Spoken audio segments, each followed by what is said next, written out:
Oke, selamat malam semua, teman-teman Satu Pena. Kita jumpa lagi dalam webinar mingguan Satu Pena yang berlangsung setiap hari Kamis malam Jumat.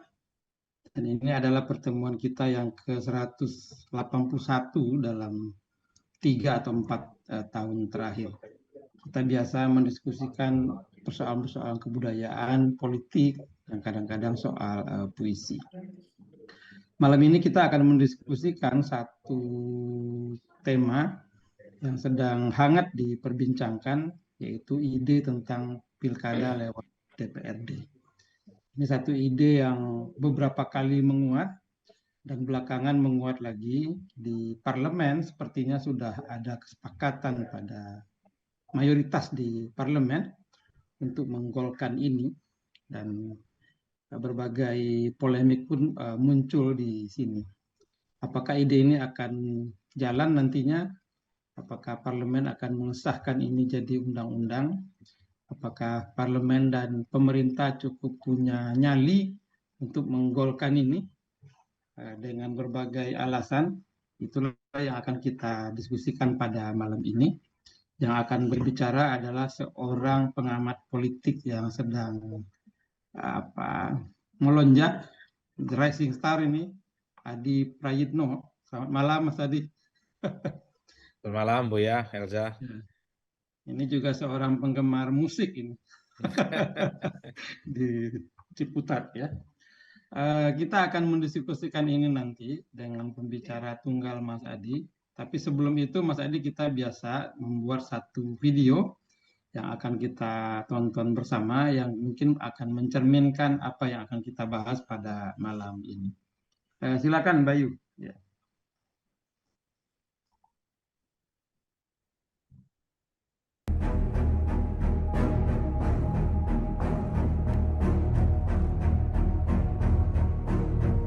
Pilkada langsung adalah salah satu tonggak penting demokrasi Indonesia pasca reformasi.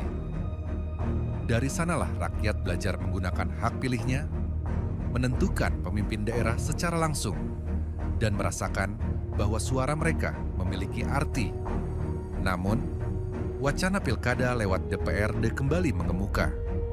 Ia hadir dengan berbagai dalih, efisiensi anggaran, stabilitas politik, hingga pengurangan konflik sosial.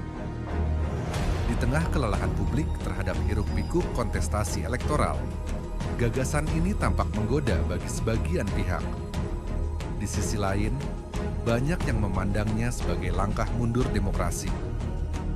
Pilkada lewat DPRD dinilai menjauhkan rakyat dari proses pengambilan keputusan, membuka ruang transaksi politik, dan memperlebar jarak antara pemimpin dan warga yang dipimpinnya. Perdebatan ini bukan sekadar soal mekanisme pemilihan, melainkan tentang arah demokrasi itu sendiri. Apakah kita sedang mencari perbaikan atau justru merelakan hak rakyat dipersempit atas nama kepraktisan?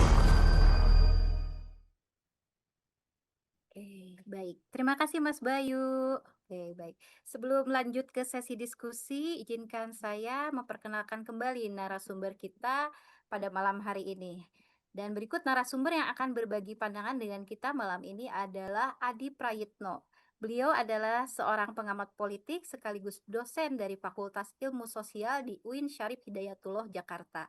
Beliau juga seorang pendiri Lembaga Parameter Politik Indonesia, yang juga merangkap sebagai Direktur Eksekutif Parameter Politik Indonesia, sebuah lembaga riset dan kajian politik dan kebijakan publik di Indonesia. Selain itu, Mas Adi Prayitno juga dikenal luas sebagai analisis politik yang aktif mengisi ruang-ruang diskusi publik baik melalui media cetak maupun berbagai stasiun televisi nasional. Baik, tanpa berlama-lama lagi, mari kita semua berbagi pandangan lebih jauh dengan narasumber kita malam ini, Mas Adi Prayitno. Silahkan Mas Adi untuk berbagi pandangannya. Terima kasih Mbak Riri, Buya Elza, dan teman-teman semua. Selamat malam. Assalamualaikum warahmatullahi wabarakatuh. Terima kasih atas undangan diskusinya yang saya kira cukup luar biasa. Tema ini saya kira dalam seminggu 2 minggu ini nyaris tiap hari selalu menjadi perbincangan di level publik ya, di kalangan politisi, pengamat politik, kemudian para aktivis, termasuk juga soal kelompok-kelompok pegiat pemilu yang saya kira tanpa henti selalu berbicara tentang bagaimana terkait dengan diskursus soal pilkada lewat DPRD. Nah, izinkan Buya, saya mau presentasi, ada beberapa slide yang ingin saya coba tampilkan karena saya diminta untuk bicara tentang apa kaitannya dengan demokrasi, termasuk juga soal bagaimana dengan partisipasi politik secara umum, soal potensi pilkada lewat DPRD. Saya ingin bicara dari hal-hal yang sifatnya umum ya. Kelihatan nggak ya? Ya, kelihatan. Kelihatan. Kelihatan Mas Adi, kelihatan. Tapi kok di saya nggak kelihatan ya? Bentar ya, bentar ya. Oke, ya, bentar. Tapi kok di tampilan saya nggak muncul sebentar. Oke. Oke, nah kelihatan. Kalau gini udah kelihatan. Kalau Jelas tadi ya. nggak kelihatan. Oke.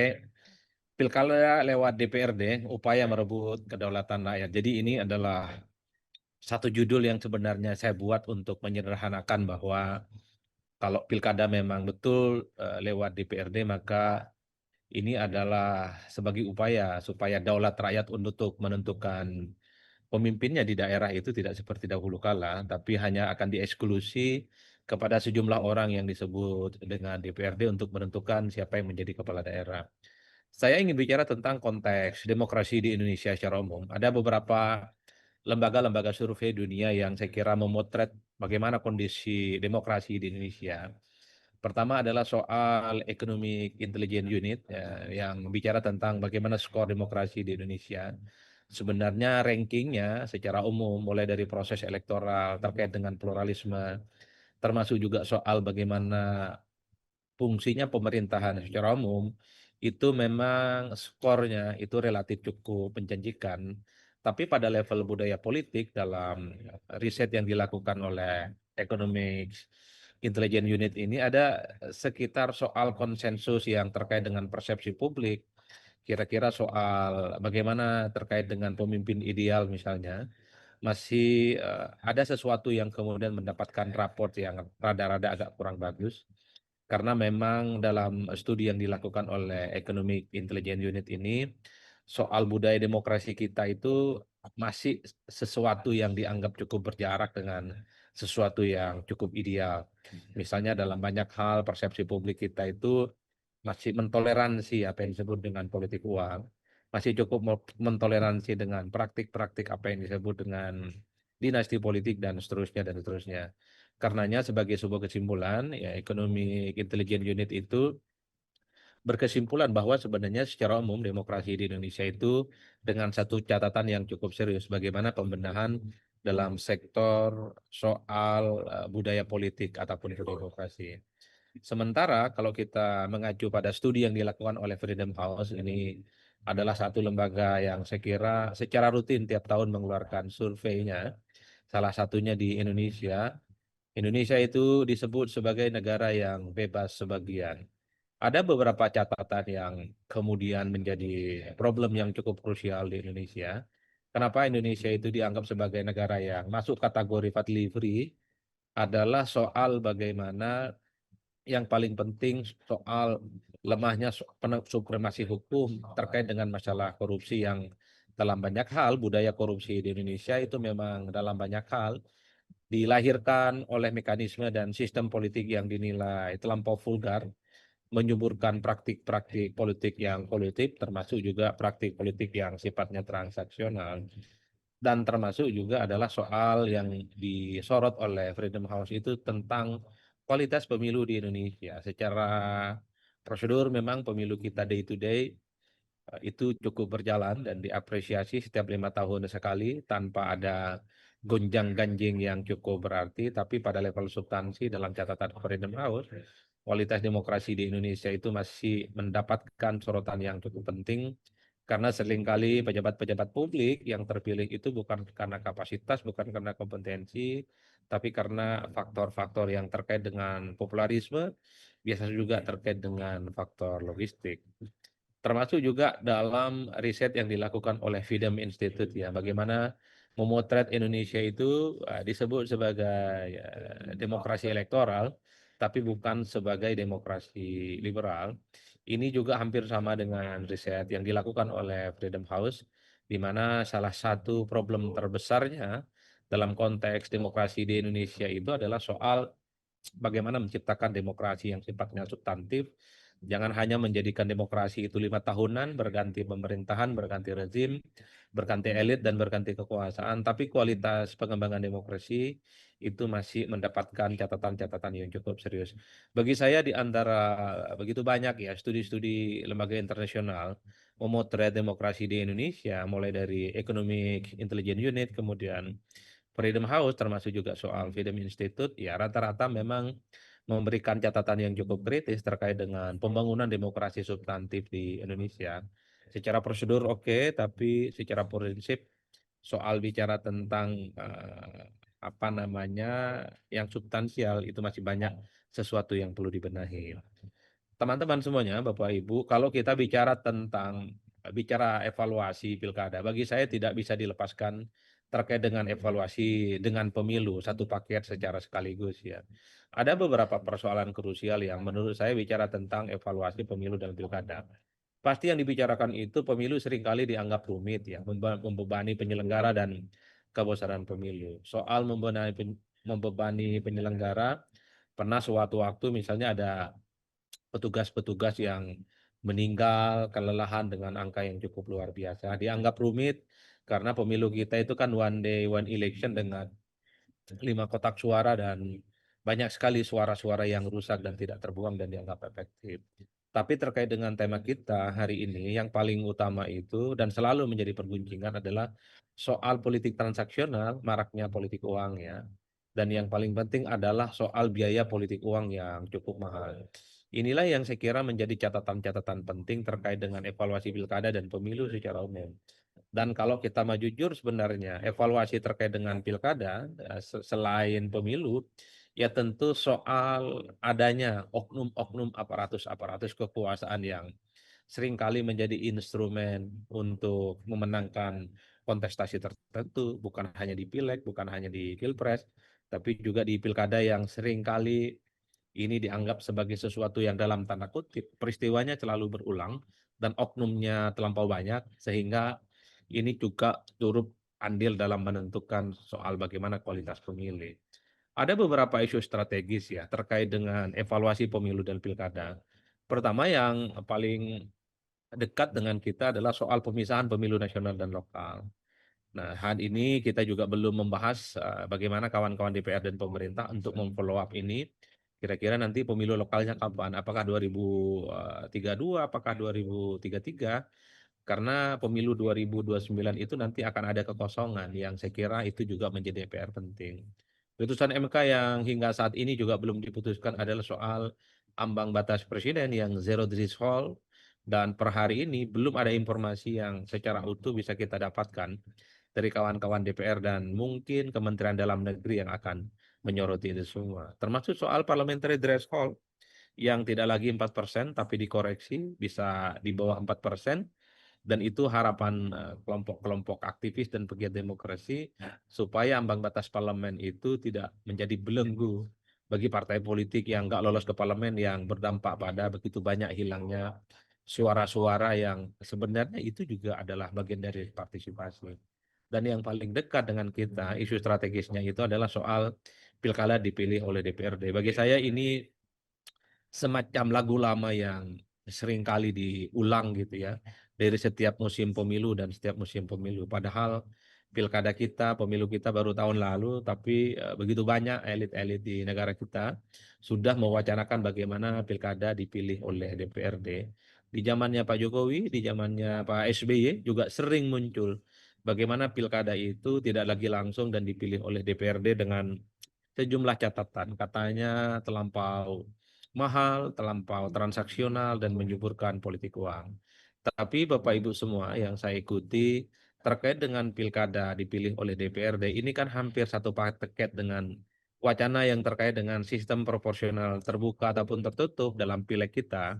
Karena kan banyak juga usulan-usulan dari partai politik ya, khususnya partai politik besar, supaya sistem pileg kita itu tidak terbuka seperti sekarang yang dinilai bagaimana menyuburkan praktik politik uang, tapi kembali pada pileg zaman dahulu yang tertutup dan pemenang soal siapa yang menjadi anggota legislatif bukan lagi didasarkan atas suara terbanyak, tapi didasarkan atas nomor urut yang sesuai dengan selera partai.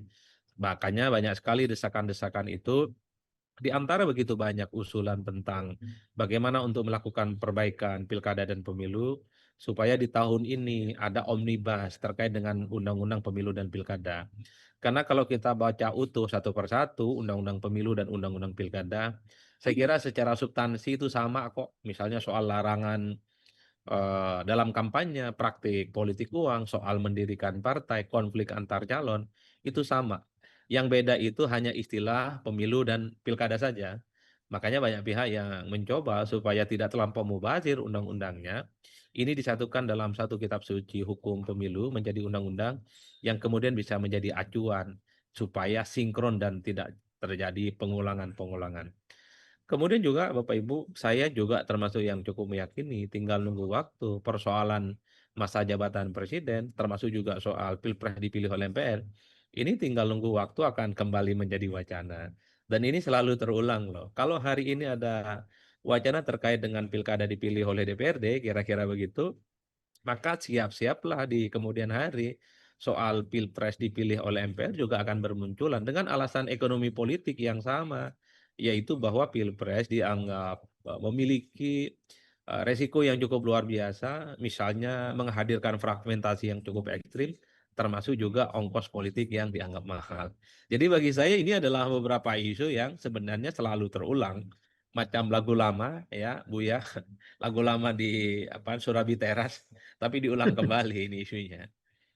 Nah, saya ingin mengajak kita semua untuk membaca angka-angka yang berbasiskan data-data survei lah terkait dengan beberapa isu, apakah pilpres langsung, masa jabatan presiden, termasuk juga apakah pilkada oleh DPRD, apakah langsung dan terusnya. Mari kita buka datanya. Ini adalah data 2024 sebenarnya di bulan Desember, Bapak Ibu. Kalau ditanyakan apakah pilpres dan pileg itu serentak ataupun dipisah, ya sebenarnya banyak orang yang berharap supaya pilpres dan pileg kita itu dipisah. Ada sekitar 50,5% dipisah. Apa argumentasinya? Sederhana kok. Kalau pilpres dan pileg dipisah, seakan-akan di negara kita itu yang ada cuma calon presiden dan calon wakil presiden. Sementara jumlah caleg yang jumlahnya ribuan, itu tidak pernah kita dengarkan visi misinya, kita tidak pernah, tidak ada transaksi ide dan gagasan antara pemilih dengan para caleg. Maka tidak mengherankan kalau ada sekitar kurang lebih 50,5% yang menghendaki supaya pileg dan pilpres itu dipisah, supaya tidak ada sentralisasi terkait dengan pilpres. Karena kita kan juga memiliki demokrasi perwakilan lewat anggota dewan yang mestinya day to day informasi terkait dengan mereka, soal komitmen dan janji politik mereka juga harus dituntaskan. Ini ada beberapa argumen kenapa pileg dan pilpres dipisah. Ya, tapi rata-rata secara umum adalah soal supaya pemilu itu bukan hanya dimaknai urusan pilpres, tapi juga pileg tetaplah penting sebagai instrumen demokrasi. Kalau ditanyakan, kan beberapa waktu yang lalu juga sudah mulai muncul kan, apakah pileg itu terbuka ataupun tertutup? Kalau kita membaca data per hari ini ada sekitar 61,7% masyarakat kita yang menghendaki supaya pemilunya itu terbuka, yaitu soal bagaimana caleg yang terpilih itu berdasarkan suara terbanyak. Karena perdebatan apakah sistem proporsional tertutup dan terbuka, bagi saya ini Buya dan teman-teman yang lain selalu terulang. Ini kalau kita membaca argumen data, statistik, dan survei, kita bisa berkonklusi bahwa 61,7% masyarakat menghendaki supaya pilegnya itu sistemnya terbuka. Supaya tidak terjadi seperti zaman dahulu kala yang disebut dengan membeli kucing dalam karung. Apalagi membeli karung dalam perut kucing. Itu akan semakin rumit. Jadi tidak ada perdebatan dalam konteks bagaimana persepsi publik bahwa sebenarnya dalam konteks ini voters itu cukup rasional dan mereka menghendaki supaya persaingan itu terbuka, tidak ditutup-tutupi, dan partai tidak bisa menentukan siapa yang harus menjadi anggota dewan. Hanya ada sekitar 29,8% yang ya lebih cenderung supaya pilegnya itu sifatnya tertutup. Betul. Lalu ini terkait dengan tema kita malam hari ini. Menurut Anda mana yang lebih baik? Apakah pemilihan presiden ya dipilih oleh MPR ataupun DPR, ataupun juga kepala daerah itu dipilih DPRD atau langsung seperti dahulu kala? Kalau kita membaca kecenderungan argumen-argumen publik yang terpotret dalam survei, ada sekitar 62,5% loh masyarakat itu menghendaki supaya pilpres ataupun pilkada itu dipilih langsung oleh rakyat. Ini data 2024. Agak sedikit inline sebenarnya dengan data-data yang belakangan ini muncul, misalnya surveinya Litbang Kompas ataupun kawan-kawan LSI, Lingkaran Survei Indonesia, yang kurang lebih sekitar 70% masyarakat itu menghendaki supaya pilkada itu dipilih langsung. Ini data yang menurut saya cukup konsisten dari tahun ke tahun. Ada kecenderungan di kalangan masyarakat kita, kalau bicara tentang pilpres, kalau bicara tentang pilkada secara umum, bahwa lebih condong supaya kepala-kepala daerah itu dipilih langsung, bukan melalui perwakilan yang disebut dengan DPRD. 2024 kita juga menghadapi pertama kalinya dalam sejarah ini adalah pilkada serentak yang dilakukan secara nasional di 545 kabupaten, kota, dan provinsi di seluruh Indonesia. Dan kalau kita mau jujur, sebenarnya banyak sekali evaluasi-evaluasi pilkada serentak kemarin katanya bikin jenuh, bikin bosan, dan tingkat partisipasi cukup rendah. Dan kita akui tingkat partisipasi kita dalam pilkada di 2024 kemarin dibandingkan dengan pilkada-pilkada sebelumnya itu cukup rendah. Mungkin ada kebosanan karena pada saat yang bersamaan di bulan Februari kita kan melaksanakan pilpres dan pileg yang mungkin telah menyebabkan publik itu menganggap terlampau berdekatan. Dalam konteks pilkada apakah serentak ataupun dipisah, ada sekitar 49,5% yang masih berharap supaya ya pilkada kita itu ya, seperti 2024 yang lalu tetap serentak, tapi ada sekitar 35,7% yang juga berharap supaya bergantian karena isu pilkada itu bukan hanya menjadi isu lokal, tapi juga sudah menjadi isu-isu yang sifatnya nasional. Soal masa jabatan presiden, karena kan kita pernah menghadapi di akhir 2024 yang lalu kan, ada penundaan pemilu, jabatan presiden 3 periode, dan seterusnya, dan seterusnya. Jadi sekali lagi persepsi publik kita terkait dengan penguatan demokratisasi itu cukup kuat. Ada sekitar 66,8% yang mengatakan bahwa masa jabatan presiden itu dipertahankan maksimal 10 tahun. Nggak boleh lagi. Nah, kira-kira begitu. Itu sesuai dengan amanah reformasi. Tapi kita juga tidak bisa menutup mata. Ada sekitar 21% lah yang kemudian berharap bahwa ya masa jabatan presiden itu ditambah lah. Jadi maksimal 5 tahun lagi tambahannya. Jadi kurang lebih sekitar 15 tahun. 15 tahun. Tapi ini yang saya sebut sebagai argumen-argumen demokrasi. Artinya apa? Sekalipun masyarakat kita sering dianggap middle ke bawah, kira-kira begitu, mulai dari tingkat pendidikan, soal rasionalitas, termasuk juga soal bagaimana tingkat pendidikan mereka. Tapi kalau bicara tentang apakah demokrasi kita itu langsung atau tidak langsung, ya memang lebih cenderung ke langsung. Apakah misalnya masa jabatan presiden itu ditambah atau tidak? Lebih konsisten sebenarnya masyarakat kita, ya berharap supaya taat pada konstitusi, tidak boleh ada penambahan-penambahan masa jabatan tertentu dengan alasan apapun. Nah, baru di sini, baru di sini nih. Ini fakta politik yang mutakhir 2025. Saya ingin mengutip sejumlah temuan teman. Kalau kita membaca argumen dari kawan-kawan yang pro dengan adanya pilkada lewat DPRD, kan alasannya itu soal misalnya ya, supaya tidak ada fragmentasi, supaya bisa menghilangkan politik dinasti, supaya politik yang berbiaya mahal itu bisa dihilangkan. Tapi kalau kita membaca argumen survei mutakhir ya Litbang Kompas menyebutkan 77,3% ya masyarakat itu menghendaki supaya pilkada dipilih langsung.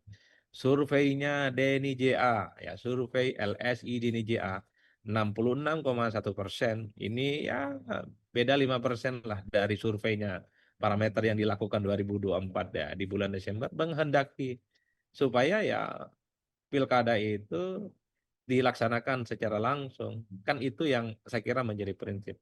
Dan bahkan argumentasi hukumnya kita kan juga membaca dari putusan Mahkamah Konstitusi yang kemudian di bulan Agustus 2025 bahwa pilkada itu adalah rezim yang sama dengan pileg dan pilpres. Hmm. Betul bahwa undang-undang menyebutkan pemilihan kepala daerah itu dilaksanakan secara demokratis dan disitulah muncul demokratis itu bisa lewat DPRD, bisa juga secara langsung. Dua-duanya diakui. Tapi kalau kita membaca bagaimana putusan MK yang terbaru yang dibacakan oleh Pak Arsul Sani, di situ disebutkan bahwa yang disebut dengan demokratis dalam bahasa undang-undang terkait dengan pilkada itu adalah dipilih langsung oleh rakyat. Putusan MK loh yang kita tahu dalam undang-undang juga final and binding. Itu mengikat. Itulah yang kemudian wajar ketika muncul wacana dari sejumlah partai politik soal bagaimana mengembalikan pilkada lewat DPRD. Ini pasti argumennya.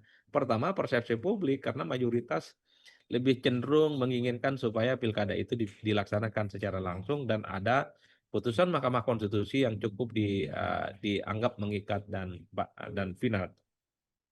Yang terakhir, nih, kan argumen tentang kenapa pilkada lewat DPRD mahal ya. Mahalnya ongkos politik itu kan sebenarnya menyangkut 3 hal. Pertama tentang money politik. Kita tahu loh, money politik itu siapa yang memainkan? Calon kan? Semua calon di pilkada kita itu hampir bisa dipastikan 99,9% itu adalah dari partai politik. Sekalipun ada calon perseorangan atau calon independen dalam pilkada, tapi kan jarang kita menyaksikan itu. Yang banyak itu ya kurang lebih sekitar 90% ke atas itu adalah calon dari partai politik. Kalau ongkos politik kita itu dianggap mahal, bisa tidak partai politik itu bersepakat? Sepakatnya bisa undang-undang, bisa bersepakat melalui sumpah di bawah kitab suci, bahwa semua partai politik mengharamkan kepada semua calon dan tim suksesnya untuk tidak menggunakan money politik sebagai instrumen untuk memenangkan pertarungan. Jadi kuncinya itu di partai politik. Kan di situ kan salah satu yang paling mahal terkait dengan ongkos politik. Yang kedua, apa yang kemudian disebut mahal dalam pilkada kita adalah mahar politik. Mahar politik itu biasanya dilakukan oleh seorang kandidat untuk mendapatkan dukungan partai sebagai tiket pencalonan. Kan ini adalah ruang remang-remang yang sebenarnya tidak pernah diketahui oleh publik.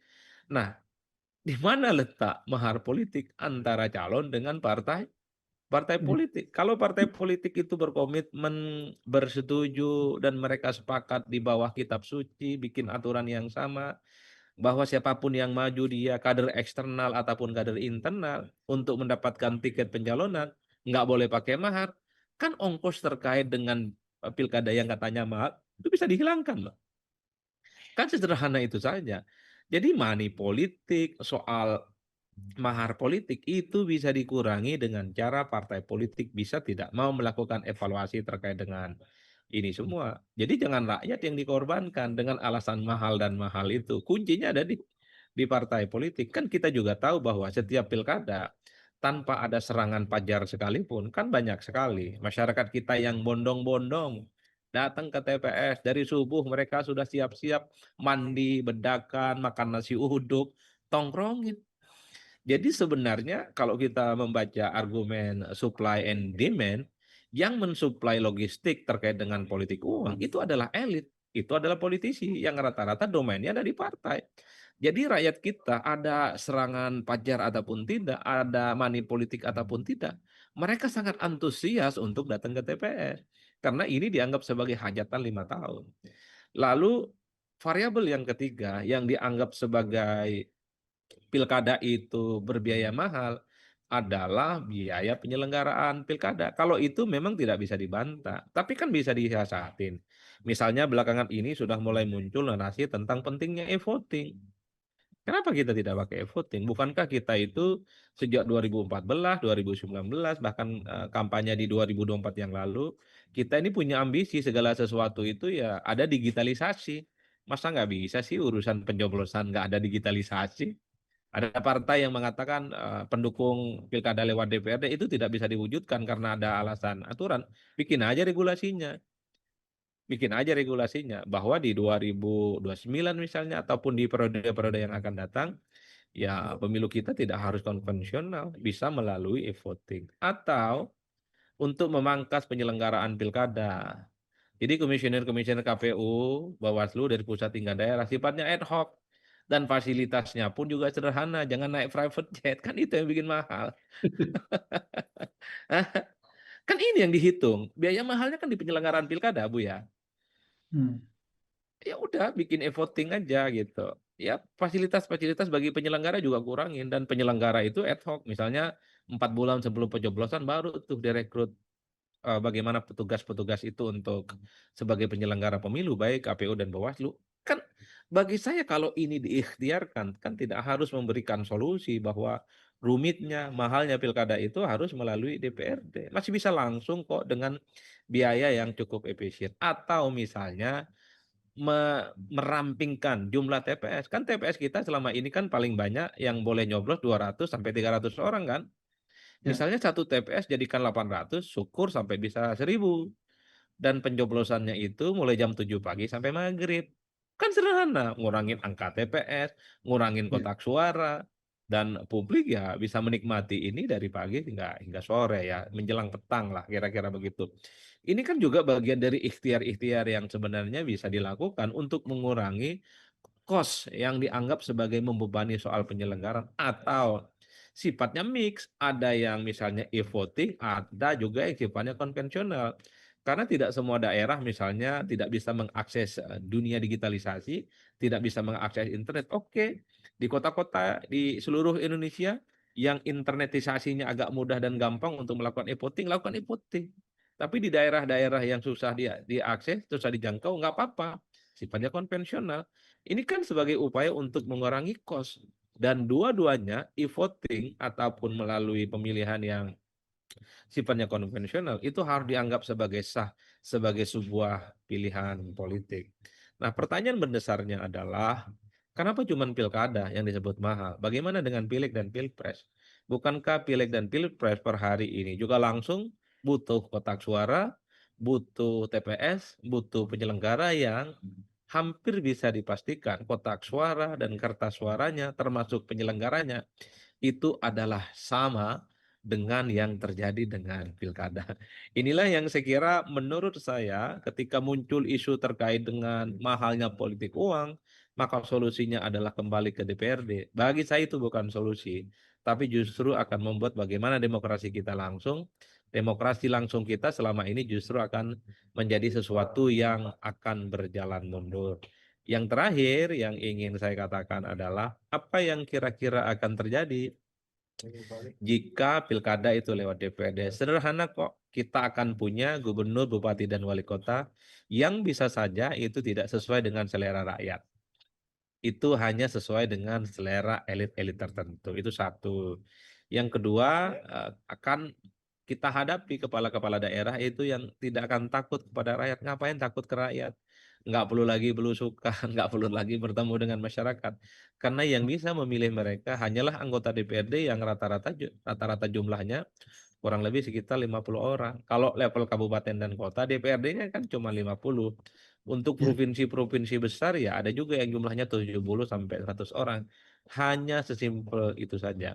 Oleh karena itu bagi saya kalau pilkada lewat DPRD, ya kita akan menghadapi bagaimana kepala-kepala daerah ini menganggap rakyat itu apalah-apalah dan dianggap tidak penting. Dan yang terakhir, kalau pilkada lewat DPRD, ya saya khawatir seperti demokrasi parlementer di zamannya Pak Soekarno, akan muncul manuver-manuver politik yang bisa saja gubernur, bupati, dan wali kota bukan 5 tahun masa jabatan politiknya. Jangan-jangan baru 6 bulan dia dikudeta. Jangan-jangan baru setahun bisa diturunkan di tengah jalan. Karena yang berhak untuk melanjutkan dan mengkudeta kepala-kepala daerah itu adalah DPRD, bukan yang lainnya. Saya kira di situ Buya.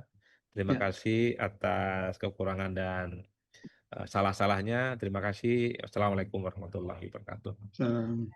Terima kasih Mas Adi. Teman-teman, demikian tadi satu paparan yang komprehensif dari Mas Adi, lengkap dengan data-data riset mutakhir, termasuk tentang kecenderungan publik. Tadi sudah diungkapkan satu hal penting bahwa mayoritas publik tetap ingin pilkada atau pilpres langsung yang selama ini sudah kita nikmati daripada pilkada lewat DPR atau DPRD nantinya.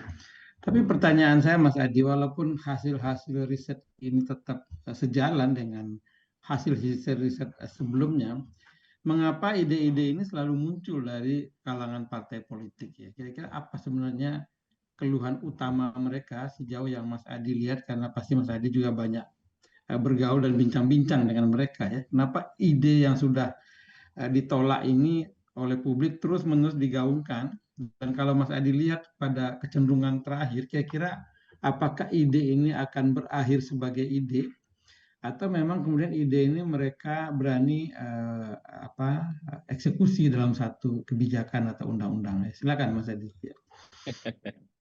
Ada yang mau nanggapin dulu nggak kira-kira Bu ya? Oke. Oke, mungkin Mas Saya Adi jawab dulu. atau saya Ya, jawab dulu? silakan jawab dulu. Ya, silakan Mas. Ya.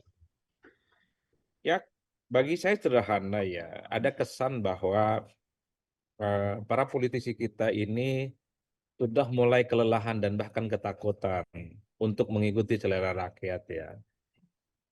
Karena kalau kita mau jujur sebenarnya, kalau kita bicara tentang pemilihan langsung, maka semua kandidat itu harus mengikuti selera rakyat. Apa selera rakyat? Pemimpin yang disukai itu adalah pemimpin yang suka turun ke masyarakat, suka berdialog dan syukur kalau memberikan sumbangan tertentu.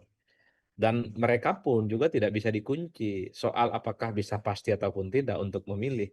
Hal-hal yang semacam ini yang sepertinya membuat kenapa elit itu mengupayakan supaya bagaimana cara untuk memilih gubernur, bupati, dan wali kota tidak terlampau rumit, lebih mudah dan lebih simpel dan gampang lobby-lobby politiknya. Nah, kan sesederhana itu saja. Nah, yang kedua, celah untuk pilkada oleh DPRD ini sangat gampang ketika semua partai politik, khususnya yang lolos ke parlemen, mereka sepakat untuk menjadikan ini sebagai salah satu kebijakan. Dan kita juga tahu di negara kita, kalau sudah elit-elit itu bersepakat, sekalipun isunya itu bertabrakan, sekalipun misalnya bertentangan dengan aspirasi publik, mereka akan tutup mata dan memutuskan kebijakan itu sebagai sebuah kompromi yang kemudian dalam banyak hal cukup menguntungkan mereka secara politik. Jadi inilah yang kemudian menjadi alasan terpenting kenapa pilkada pada akhirnya banyak sekali yang mewacanakan lewat DPRD. Karena banyak sekali politisi dan para kontestan tidak terlampau mau jelimet menghadapi publik yang terlampau luas dan lebih memitigasi bagaimana memenangkan pertarungan itu dengan cara mengunci sejumlah orang yang namanya anggota DPRD dan lebih mudah untuk melakukan negosiasi politiknya. Saya mengatakan ini ada kesan bahwa ya para politisi dan elit kita itu takut pada rakyatnya.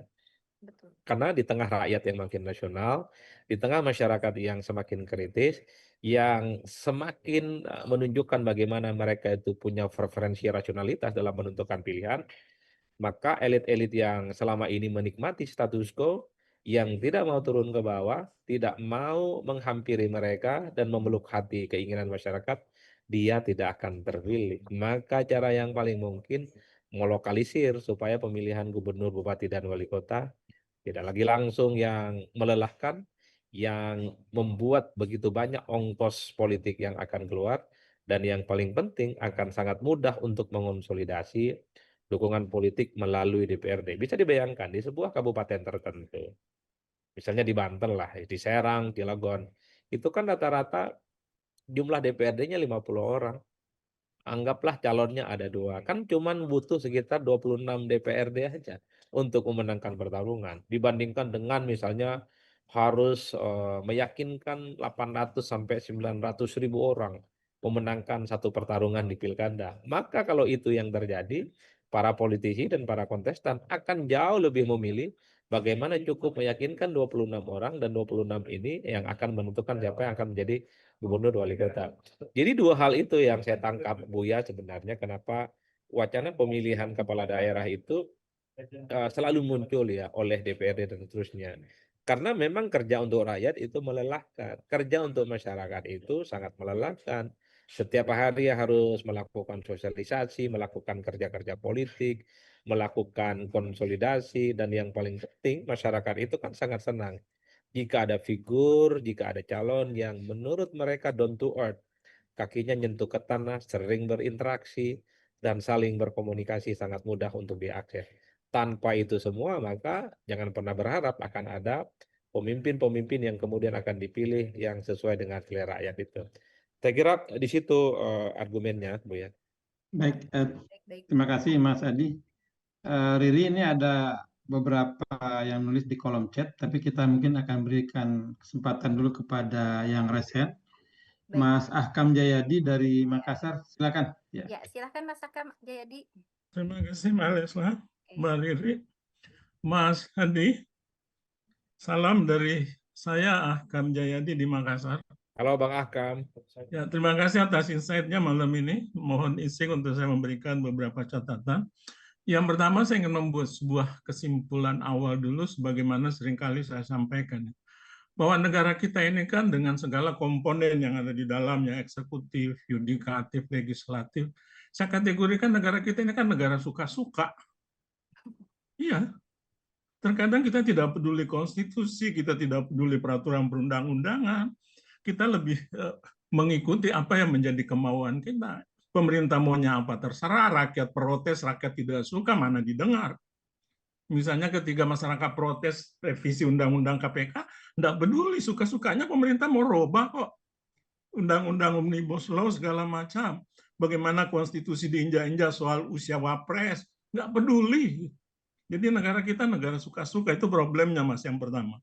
Yang kedua, kalau kita gunakan konsepnya YLB Halleck, Indonesia itu masuk kategori impossible state. Negara yang sebenarnya tidak mungkin jadi negara dengan segala problematikanya. Kita bandingkan negara-negara Afrika Timur Tengah hanya soal beda suku, berantem, saling membunuh, dan segala macam. Tapi bangsa Indonesia kita bersyukur di situ, meskipun kita sangat problematik, tetap kita bisa utuh meskipun tidak sepenuhnya baik. Naik. Saya masuk coba dengan apa topik kita malam.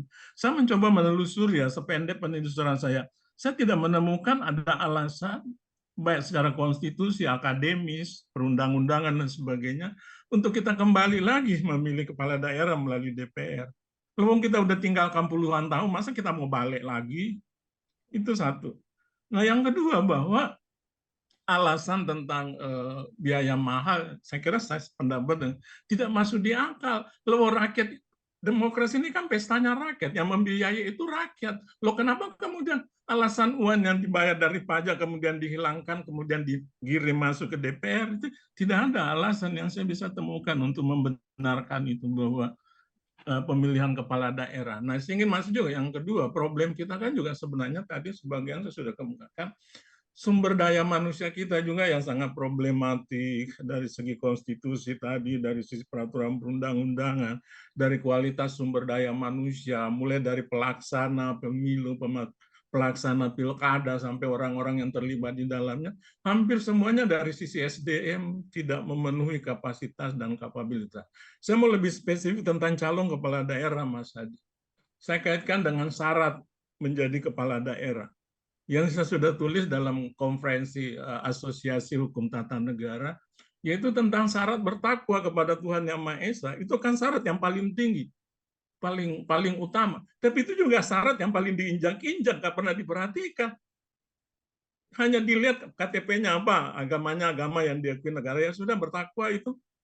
Kemudian faktanya apa? Banyak kepala daerah terjerat korupsi. Padahal mestinya sederhana ya Mas Hadi, saya. Mestinya kalau mau mencoba melihat kapasitas seorang calon kepala daerah, termasuk anggota KPU-nya, KPD-nya, segala macam, orang bertakwa ya, kasihlah Mas Hadi dengan orang-orang yang tadi di Jakarta, untuk meskipun saya kira substansinya tidak terlalu ya, untuk kita menilai orang ini bertakwa apa tidak sih, kan ada dasar-dasar yang bisa jadi pegangan. Meskipun kalau secara ke dalam, lebih dalam kan tidak. Ini tidak. Hanya dilihat KTP-nya agama Islam, ya sudahlah, orang bertakwa itu. Kan apa itu yang menjadi problem? Sehingga kalau bagi saya bukan persoalan mengembalikan pilkada itu ke DPR, tapi coba kita analisis lebih jauh, lebih dalam, mengangkat apa problem-problem yang menelusuri pemilihan presiden kita, pemilu legislatif kita, pemilu kepala daerah kita. Termasuk yang seringkali juga saya bahas, ini kan pemerintah kita seringkali istilah saya membiarkan masyarakat kita miskin dan bodoh. Karena kemiskinan dan bodoh itu bisa dimanfaatkan untuk kepentingan politik. Kemiskinan masyarakat ya diguyur dengan money politik. Ya masyarakat ya saja sih karena dia butuh uang. Dan kebodohannya itu kemudian, maaf saya ingin masuk mudah-mudahan tidak, tapi saya sudah sampaikan di berbagai tempat. Kalau masyarakat kita pintar, maka kampanye kemarin yang diusung oleh Pak Prabowo dengan wakilnya itu tentang makan bergizi gratis itu kan, kalau masyarakat kita pintar enggak mau milih, Pak, ini pasti kita dibohongi. Apanya kita mana ada makan gratis? Biayanya dari mana? Dari rakyat kan, uangnya dari APBN. Kok dibilang gratis? Istilah itu sering juga membodoh-bodohi, menghina masyarakat. Jangan loh. Makanya di beberapa negara, misalnya Amerika, tidak ada istilah makan gratis. Yang ada adalah lunch, free lunch. Bukan gratis loh. Uangnya dari mana loh? Uangnya rakyat, dari APBN, dari pajak. Tapi masyarakat kita senang saja menerima karena dia memang miskin, dia butuh itu. Termasuk saya kira dari banyak ulasan yang kita bisa temukan, kan banyak opsi itu tentang bagaimana MBG itu tidak harus dikelola oleh orang-orangnya. Misalnya diserahkan kepada kantin sekolah dan segala macam. Ya faktanya misalnya di Makassar ini kan udah seluruh Indonesia tahu ada loh orang-orang dia kan punya anaknya itu bisa menguasai 41 SPPG. Tapi enggak dipersoalkan, cuma berita sesaat setelah itu hilang. Nah, saya ingin kembali ke topik utama kita hari ini tentang bagaimana kembali ke DPRD. Intinya tadi saya tidak setuju, tidak cocok, sehingga kemudian bagaimana mengupayakan itu kalau kita serahkan ke DPR, serahkan ke DPRD, serahkan ke partai politik, tidak bisa kita harap. Satu-satunya sekarang dalam banyak hal negara kita hanya bisa berharap pada masyarakat sipil supaya itu tidak jadi. Kalau mau serahkan, maka kan pemerintah kita dengan mudah tadi. Loh, Anda mau marah tentang revisi KPK, terserah dong. Gampang lah. Anda mau apa segala macam, gampang, susah. Sehingga tidak bisa kita kasih peluang sedikit pun untuk mencoba merubah undang-undang pilkada dan segala macam untuk mengembalikan itu. Karena kalau itu kita biarkan, itu dengan mudah loh. Loh, sekarang berapa fraksi di DPR mayoritas sudah setuju dengan itu? Padahal faktanya dengan segala analisis yang disampaikan Mas Adi tadi tidak bisa. Efeknya banyak sekali yang tidak cocok. Termasuk ketika kita bicara demokrasi kan. Ahli-ahli yang Pak Samuel Huntington dan segala macam kan sudah teorinya itu udah kita kuasai. Semua yang terjadi sekarang seperti juga di awal kita tidak terapkan. Kita suka-sukanya apa yang kita mau silakan, apa yang kita suka silakan. Itu melanggar hukum, melanggar konstitusi, persetan, urusan belakang. Nah, sehingga ini pertanyaan saya untuk Mas Adi, gimana sih sekarang kita melihat bangsa kita ke depan dengan satu tadi menjadi bangsa suka-suka, pemerintah sukanya mau apa, legislatif maunya apa, yudikatif yang paling parah juga di situ maunya apa. Yang terakhir saya ingin mengatakan begini Mas Adi. Pak Prabowo satu hari setelah dia dilantik kemarin, saya sudah buat tulisan artikel mengatakan, karena saya tertarik dengan pernyataan beliau untuk mengejar koruptor sampai ke Antartika, bahwa kalau Pak Prabowo ingin benar mewujudkan itu, maka besok beliau harus melakukan audit terhadap seluruh terutama proyek-proyek strategis nasional, supaya kita melihat kereta cepat di mana korupsinya, IKN di mana korupsinya, food estate di mana korupsinya, itu tidak dilakukan. Bagaimana mau mengetahui di mana ada korupsi kalau Anda tidak melakukan audit? Supaya kemudian Anda berdiri dengan bersih, bekerja dengan bersih, bahwa benar-benar kita bisa berharap bahwa Anda benar-benar ingin menegakkan negara, membersihkan negara dari korupsi, sehingga kemudian segala aspek-aspek yang bisa merusak pemerintahan Anda itu tidak terjadi. Sementara itu Mas Adi, Pak Mas Elsa, Mbak Riri, terima kasih, mudah-mudahan ada manfaatnya. Assalamualaikum warahmatullahi wabarakatuh. Waalaikumsalam. Terima kasih Pak Ahkam. Silahkan Mas Adi untuk menanggapi pernyataan Pak Ahkam barusan. Atau mungkin ada yang lain dulu Mbak Riri. Oh baik. Saya kira insight-nya cukup bagus Pak Ahkam. Oke. Salam kenal dari Ciputat. Ya, makasih Mas. Halo. Oke, silakan mungkin Riri bisa bacakan pertanyaan di kolom chat ya, atau memberi kesempatan kepada yang sudah nulis di kolom chat untuk bicara. Ya, Baik, ya. silahkan. Mungkin tanggapan ya, Abang ya. Ada beberapa tanggapan Oke. dari Pak Silakan Iman. di sini saya lihat Ada Pak Devni Muhammad. Ya, atau Muhammad Imanuddin Imanuddin. Nasution, Ya, silakan. Sudah silakan. nulis. Ya. Silakan Mas, barangkali ingin menanggapi. Muhammad Imanuddin Nasution, silakan. Silakan. Hmm. Oke, Masih kalau di enggak, mute? Masih di mute, Mas? ya.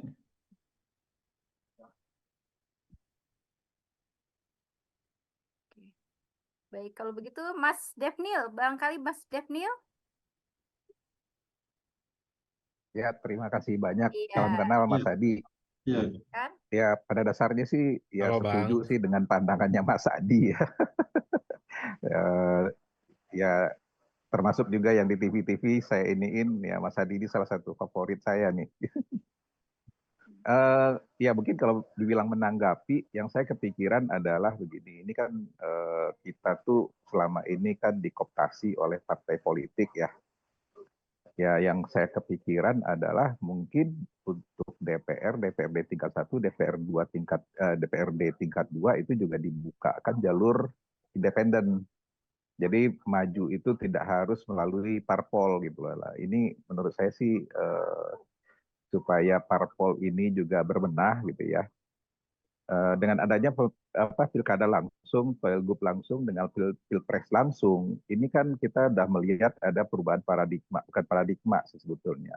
Si partai politik itu dipaksa untuk mencari calon yang kira-kira akan menang gitu ya. Jadi tidak suka-sukanya mereka lagi untuk majuin calon.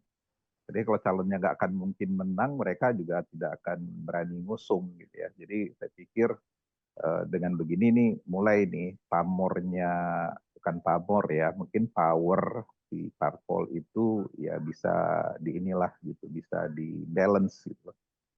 Itu aja sih Mas Adi. Jadi DPR, DPRD tingkat 1, DPRD tingkat 2 itu juga dibukakan melalui jalur independen ya.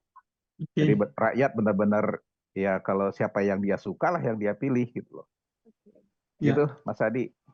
Terima kasih. Silakan Mas Adi mau dijawab soal jalur independen ini. Sekalian kita ingin tahu juga komparasinya dengan negara lain ya. Apakah ini hal yang silakan ya. Ya, terima kasih Bang Devnil sama Bang Akam.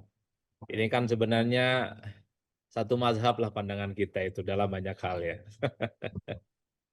Tapi bagi saya secara prinsip begini, saya termasuk yang sebenarnya sejak awal cukup mendorong bagaimana kompetisi politik bukan hanya di PRD, tapi juga di pileg bahkan ataupun di pilpres itu juga mengakomodasi calon dari perseorangan. Di kita ini kan banyak setengah hati. Kalau pilkada itu memperbolehkan calon independen, bahasa undang-undangnya itu adalah calon perseorangan. Tapi kan orang juga bertanya, kenapa pilpres dan pileg tidak bisa dilakukan? Mengakomodasi calon perseorangan. Saya kira di negara-negara lain, nggak usah jauh-jauh lah, di Australia misalnya, bicara tentang pileg kan ada calon perseorangan. Boleh mereka berkampanye. Seperti halnya berkampanye seperti yang dilakukan oleh calon-calon dari partai politik. Kan tujuannya sederhana. Di tengah party ID, identitas kepartaian kita yang cukup rendah, hanya sekitar 20% orang yang merasa dekat dan menjadi bagian dari partai politik tertentu.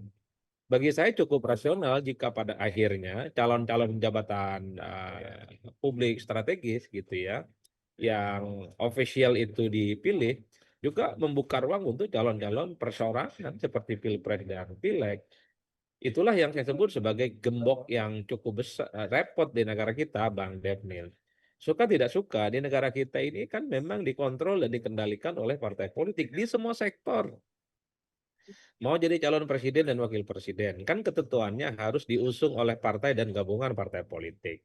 Menjadi anggota DPR juga harus dari partai politik. Mau jadi gubernur, bupati, dan wali kota, mostly juga dari partai politik. Sekalipun ada calon perseorangan, tapi kan ini kemewahan tidak terlampau digunakan oleh figur-figur tertentu dan tingkat persentase kemenangannya cukup kecil.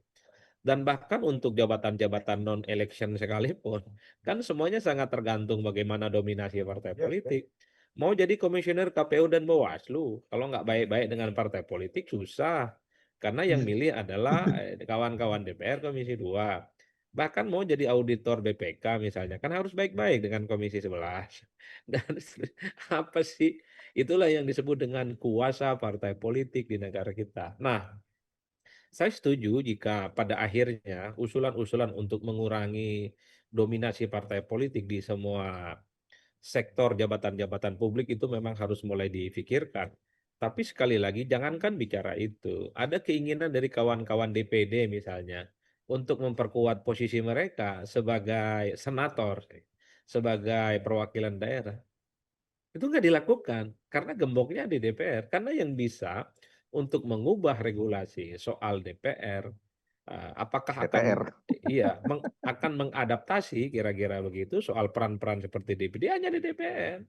Ini yang repot sebenarnya, Bang Devnil ya. Kenapa per hari ini jangankan untuk mengakomodasi calon-calon perseorangan terkait dengan pileg gitu ya ataupun di pilpres. DPD aja dari dulu kayak gitu ya, bahasa pesantrennya kan laya mutu walayah ya, nggak hidup dan tak mati, ada ini barang, tapi kan peran-perannya tidak sepowerful yang dimiliki oleh DPR. Padahal kita itu menganut sistem bikameral. Ini kamar sebelah kok powerful betul gitu ya, punya kekuasaan untuk bikin anggaran, mengawasi eksekutif, dan kemudian yang paling prinsip ya adalah bikin undang-undang. Tapi kamar sebelahnya cukup lemah, tidak bisa berbuat apa-apa. Hanya menampung aspirasi masyarakat. Siapakah dia? Yaitu adalah kawan-kawan yang ada di DPD. Kan dari dulu usulan-usulan Ya. untuk memperkuat DPD. Tapi per hari ini ya kita tahu usulan itu ya membentur tembok yang cukup tebal. Itu saja ya sudah repot. Ya saya nggak Ya. bingung, mungkin ke depan memang harus ada gerakan-gerakan yang cukup masif. Harapan terbesarnya adalah Mahkamah Konstitusi. Hanya di tangan Mahkamah Konstitusi itulah suara-suara publik kritis, suara-suara publik yang cukup demokratis selama ini bisa didengarkan. Pasca putusan Mahkamah Konstitusi yang 90 terkait dengan syarat umur calon wakil presiden, setelah itu kalau saya melihat rata-rata secara umum, putusan Mahkamah Konstitusi itu ihdinas syirotol mustaqim. Jadi kembali ke jalan yang benar, ambang batas parlemen tidak 4% lagi, ambang batas presiden tidak 20% lagi tapi dihilangkan. Dan bahkan beberapa waktu yang lalu di akhir 2024 ada perpu yang terkait dengan pilkada, termasuk juga soal adanya putusan dari Mahkamah Agung, batas minimal umur ya, apakah dia sejak mendaftar ataupun sejak dilantik, itu kan dianulir juga oleh Mahkamah Konstitusi. Bagi saya kalau memang kita mau agak berserius, berbondong-bondonglah ke Mahkamah Konstitusi, menggugat pasal-pasal, baik itu di Undang-Undang Pemilu dan di undang-undang yang lain, bahwa syarat untuk menjadi gubernur, maksud saya syarat untuk menjadi calon presiden dan anggota dewan harus dari partai politik, bagi saya harus digugat itu, karena itu tidak menganut prinsip yang disebut dengan keadilan yang sifatnya distributif. Kalau pertanyaannya Bang Ahkam, ya susah ya, karena civic culture kita itu kan sangat tergantung seberapa kuat dia memenangkan pertarungan politik. Dan saya mengikuti pasca reformasi sejak zaman SBY hingga saat inilah 2024 terakhir gitu ya. Siapapun yang dia memenangkan pertarungan politik, regulasi-regulasi yang dianggap menghambat dan kemudian relatif menguntungkan sang pemenang, itu akan diubah. Misalnya soal ambang batas parlemen, dulu kan ambang batas parlemen kan rendah tuh. Bahkan zero dulu waktu 99, 2004 sudah mulai ada. Bahkan hingga saat ini terus naik 2%, 2,5%, 3%, bahkan 3,4%. Itu kan adalah untuk dalam tanda kutip memberikan border kepada partai-partai supaya tidak terlampau banyak untuk lolos ke parlemen, dan tujuannya adalah dimaksudkan untuk mempermudah bagaimana mengonsolidasi kekuatan-kekuatan politik yang ada di parlemen, karena konon kalau partai politiknya itu banyak sangat sulit ya untuk bagaimana melakukan lobby dan negosiasi. Siapakah yang melakukan itu semua? Rata-rata adalah partai penguasa yang dan didukung oleh partai-partai para pendukungnya, dan seterusnya dan seterusnya. Bagaimana caranya? Bagi saya sih memang saya berharap betul ya Undang-undang Pemilu dan Pilkada kita disatukan dan layaknya KUHP lah. Ini puluhan-puluhan tahun digembok dan tidak bisa diotak-atik oleh siapapun yang dia memenangkan pertarungan politik. Kalau ini dilakukan, saya kira siapapun yang menang dalam memenangkan pertarungan, dia tidak akan menyentuh hal-hal yang sifatnya prinsip. Di kita agak repot, undang-undang pemilu kita ya betul, kata Abang Akam, sesuai selera. Coba bisa kita bayangkan nih, baru pilkada kemarin tahun lalu, udah ada keinginan untuk melakukan inovasi-inovasi, menghilangkan hak konstitusional rakyat. Dengan cara misalnya mengembalikan pilkada oleh DPRD. Besok-besok akan muncul lagi tuh, Boy. Pasti nih kait-kait dengan pileg, kait-kait dengan pilpres, diskusi-diskusi itu akan selalu muncul. Nah, kalau kita suaranya dari dulu memang berharap betul supaya ada regulasi yang utuh di mana ada gembok yang memang tidak bisa dibuka dalam kurun waktu tertentu. Misalnya setiap 50 tahun sekali baru bisa dievaluasi. Makanya bikin undang-undang dan regulasi itu jangan kebut semalam, jangan seperti ketok magic gitu ya. Dengan ketok magic. Kan kita bisa cek, begitu banyak juga kan undang-undang di negara kita ini banyak cacat prosedur. Seperti Omnibus Law, itu putusan MK. Per hari ini juga tidak diikuti tuh. Karena itu dianggap sesuatu yang cukup cacat, tapi tidak ditindaklanjuti. Dan bahkan dalam banyak hal ya, regulasi-regulasi yang memang cukup kontroversial, itu disahkan dalam kurun waktu tertentu dan efeknya adalah begitu banyak catatan-catatan kritis yang muncul. Ya bagi saya harapan terbesarnya ya partai politik, apalagi karena partai politik terlampau dominan, ya ke depan monggo bareng-barengan menggugat ke Mahkamah Konstitusi bahwa syarat regulasi apapun itu tidak harus melalui DPR dan tidak harus melalui partai politik. Kalau sepanjang kekuasaan partai politik itu cukup dominan, maka betul apa yang disampaikan oleh Robert Michel, yang terjadi adalah hukum besi oligarki. Hukum besi oligarki itu adalah negara kita hanya dikontrol dan dikendalikan oleh segelintir orang yang dia memiliki akses dan bisa mengendalikan partai politik yang seutuhnya. Kira-kira begitu, begitu. Kira-kira begitu ya Bang Akam sama Bang Refni. Oke, Ya, makasih Mas Adi. Ini menarik sekali nih soal MK tadi ya sebagai tempat kita memberikan banyak harapan. Ada Mas Muhammad Imanuddin, silakan. Ya, tadi banyak nulis di kolom chat. Silakan Mas. Ya, Tadi silakan, Mas. oke. Ya. Ya, baik. Bang Adi, kita jumpa lagi, ini udah lama ya. Saya nggak silaturahim. Ya, tadi kan itu ya. Saya sepakat juga dengan Bang Adi soal kita memang perlu untuk memisahkan ya pemilu nasional dan pemilu lokal. Cuma menurut saya gini sih, beda berapa bulan aja yang dekat lah misalnya. Jadi misalnya gini, tetap jadi pemilu atau hasil pemilihan nasional belum dilantik ketika pemilihan lokal berlangsung. Kalau kita lihat pemilihan nasional kan pelantikannya di bulan Oktober ya. Berarti kita September atau Agustus akhir itu sudah melakukan pemilihan lokal. Ya, karena apa? Karena kemarin juga di 2024 kan ada sejumlah caleg yang sudah terpilih tapi kemudian malah menjadi calon kepala daerah, kalau nggak salah ya. Itu kan juga. Dan kita perlu ya untuk menimbang kira-kira kalau memang mau proporsional tertutup itu misalnya kalau nasional DPR RI saya kira boleh-boleh saja, tapi di level di luar itu distrik DPRD harusnya distrik, itu sistem distrik. Kalau dia nasional kalau dia proporsional dia akan ya kurang bagus juga kok kinerjanya kok hasil-hasil dari pemilihan yang proporsional itu. Dan sepakat dengan itu semua ya, dengan usulan-usulannya Bang Adi, banyak sepakatnya saya melihat kita perlu reformasi yang menyeluruh dan perlu ada kodifikasi yang sakral ya terkait pemilihan umum itu. Bahkan bukan hanya pemilihan umum tapi pemerintahan nasional dan pemerintahan lokal itu secara kodifikasinya ada gitu. Jadi undang-undang kitab undang-undang sistem politik dan pemerintahan, misalnya seperti itu. Kitab undang-undang sistem politik dan pemerintahan. Di dalamnya ada sistem pemilu, di dalamnya ada hukum dasar administrasi negaranya, ada hukum dasar pemerintahan lokal, hukum dasar lembaga kepresidenan, kabinet dan sebagainya. Seperti itu. Perlu. Oke, nampaknya Terputus Bang. terpental. Ya, Iya. oke. Baik. Oke. Silakan dijawab Mas Adi, tapi sekalian saya mungkin ingin mempertanyakan soal yang tadi disebut tentang partai politik ya. Soal kira-kira sebenarnya bagaimana sih wajah partai politik kita sekarang ini? Karena tadi Mas Adi menyebut ada kekuasaan oligarki juga, apakah partai politik kita memang dikuasai oleh oligarki? Dan kalau kita lihat tuh partai politik kita,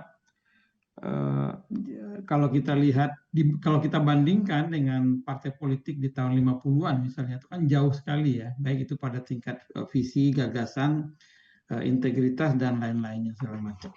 Kira-kira gimana tuh Mas Adi menjelaskan soal partai politik yang maha kuasa ini? Karena tadi Mas Adi mengatakan segala hal di Indonesia ini ditentukan oleh partai politik ya. Kecuali mungkin posisi analis politik itu kan masih agak netral. Silakan Mas. Ya, kita dulu memang terlampau ambisius ya menyebut partai politik itu bagian dari pilar penting dalam demokrasi. Bahkan Colin Consister dalam handbook yang ditulis oleh Richard Rorty dan kawan-kawan itu menyebut tak ada demokrasi tanpa partai politik dan tak ada pemerintahan tanpa partai. Ini kan sebenarnya untuk menjelaskan bagaimana partai politik itu adalah institusi politik yang sebenarnya cukup powerful, non-negara khususnya, yang memiliki jejaring dan networking. Dia empowering, dia itu memberikan edukasi, dan yang paling penting adalah sebagai sambungan langsung dari keinginan-keinginan yang disampaikan oleh rakyat. Makanya di dalam studi-studi demokrasi di negara yang berkembang ataupun maju sekalipun, pasti ada satu kesimpulan bahwa partai politik adalah instrumen penting dalam membangun iklim demokrasi yang sehat. Karena begitu banyak dalam praktiknya calon-calon pejabat publik, entah itu presiden, anggota dewan, dan termasuk juga soal di local governance, itu juga semuanya adalah berasal dari partai politik, Bu ya. Itu nggak bisa dibantah. Nggak bisa dibantah. Tapi unfortunately itu hanya berlaku bagi negara-negara yang memang partai politiknya terlembaga dengan baik, di mana party ID, identitas kepartaiannya juga kuat. Kalau di negara-negara maju seperti di Amerika, orang berpartai itu seperti orang punya KTP. Misalnya masuk Partai Demokrat, misalnya masuk Partai Republik, dia senang dan dia bangga lah, kira-kira begitu. Karena partai politik di situ adalah sebagai sebuah pilihan idealisme dan sebagai sebuah pilihan ideologi politik perjuangan. Kalau di kita agak beda. Partai kita itu memang agak punya kecenderungan. Ini kan partai musiman. Bekerja dan kelihatan sangat fungsional itu kalau jelang pemilu dan pilkada aja. Selebihnya kan tidak kelihatan. Wajar kalau kemudian identitas kepartaian kita atau orang yang merasa dekat dengan partai politik itu hanya sekitar 20%. 80%-nya adalah mereka yang alergi, adalah mereka yang tidak mau dikait-kaitkan dengan partai, dan mereka yang kemudian cukup menjaga jarak dengan partai politik. Inilah yang menurut saya, kalau kita mau jujur sebenarnya, sosok yang muncul ya adalah mereka-mereka yang memang dalam hal cukup dominan dalam partai politik. Sepanjang misalnya identitas kepartaian kita itu nggak kuat, tidak terlembaga, maka sepanjang itu juga partai politik justru akan menjadi benalu dalam demokrasi kita. Unfortunately, sayangnya di negara kita semua jabatan politik strategis itu melalui partai. Itu aja repotnya. Kalau partainya berfungsi dengan bagus, kira-kira begitu, terkonsolidasi, melakukan rekrutmen dan kaderisasi yang cukup mantap, ya sebenarnya publik cukup mengapresiasi dan tidak perlu ada figur-figur yang kemudian muncul non partai cukup populer dan disukai orang. Kan problemnya di situ. Nah, dalam konteks misalnya kalau menurut saya ya, apa PR terbesarnya? Ya partai mau tidak membenahi dirinya sendiri. Ya. Tidak mungkin. Nah, tapi kan partai politik ini ya mungkin istilahnya ya between rock and hard place. Sangat dilematis hidupnya. Karena bagi mereka, partainya kalau modern sekalipun, misalnya soal bagaimana suksesi kepemimpinan di internal partai mereka, minimal ketumnya misalnya berganti secara reguler, maksimal 2 periode, itu juga belum ada jaminan untuk memenangkan pertarungan. Partai-partai modern di negara kita, itu kan banyak yang berakhir tragis, tidak pernah menang pemilu. Sementara partai-partai yang tidak pernah tergantikan, posisi elitnya menang loh pemilu. Jadi partai itu berhitung menang-menangan di pemilu, sekalipun misalnya tidak ada regenerasi yang signifikan pada level elit mereka. Makanya tidak mengherankan kalau kita bicara tentang partai politik di negara kita adalah partai politik yang kuat, yang menggantungkan masa depan dan kekuatan politik mereka pada figur-figur kunci tertentu. Ini yang saya sebut sebagai personal ID, bukan bukan bukan identitas kepartaian lagi. Nah, yang kedua sebenarnya saya agak berkompromi ya secara argumentatif bahwa kepala daerah itu dipilih oleh DPRD. Saya agak sedikit berkompromi dalam arti bahwa jika semua anggota DPRD itu memang engage dan melibatkan masyarakat secara umum dalam memutuskan segala kepentingan politiknya. Kan kita tahu kinerja-kinerja dewan lah, termasuk juga DPRD, selama ini kan tidak pernah melibatkan rakyat dalam memutuskan keputusan politiknya. Misalnya, setuju tidak soal kenaikan BBM? Bagaimana cara untuk mendeteksi keinginan rakyat? Datang dong ke daerahnya masing-masing. Waktu dia mencalonkan diri sebagai anggota dewan, tanya, hai rakyatku, setuju tidak kalau BBM naik? Setuju tidak kalau ada pemilihan oleh DPRD? Kalau sepanjang ini dilakukan, ini kan akan muncul semacam konsensus politik. Kalau anggota dewannya mau capek-capek, mau lelah-lelah, tanya dulu ke mereka.